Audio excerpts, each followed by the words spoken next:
തീപിടുത്തം 6 നവജാത ശിശുക്കൾ വെന്തു മരിച്ചു. നമസ്കാരം, കൊട്ടാരക്കര മീഡിയയിലേക്ക് സ്വാഗതം. വിവേക് വിഹാറിൽ ന്യൂബോൺ ബേബി കെയർ ആശുപത്രിയിലുണ്ടായ തീപിടുത്തത്തിൽ 6 നവജാത ശിശുക്കൾ വെന്തു മരിച്ചു. 6 കുഞ്ഞുങ്ങൾക്ക് പൊള്ളലേറ്റു. 12 കുഞ്ഞുങ്ങളുടെ നില ഗുരുതരമാണ്.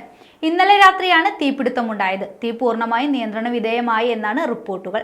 12 അഗ്നിശമന സേന യൂണിറ്റുകൾ എത്തിയാണ് തീ നിയന്ത്രിച്ചത്. തീപിടുത്തത്തിന്റെ കാരണം വ്യക്തമല്ല. തീ പടർന്നതിന് പിന്നാലെ കുട്ടികളെ മാറ്റിയിരുന്നു. പുക ശ്വസിച്ചതാണ് കുട്ടികളുടെ മരണത്തിന് ഇടയാക്കിയത് എന്നാണ് പ്രാഥമിക നിഗമനം.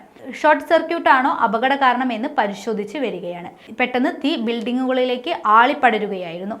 ആശുപത്രി അധികൃതർ നിദ്രയിലായിരുന്നതിനാൽ തീ പടർന്നു പിടിക്കുന്നത് കാണാൻ സാധിച്ചില്ല. തുടർന്ന് തീ ആളിപ്പടർന്ന് കണ്ട് വാച്ച്മാനാണ് മറ്റുള്ളവരെ വിളിച്ചുണർത്തി വൻ അപകടം ഒഴിവാക്കിയത്.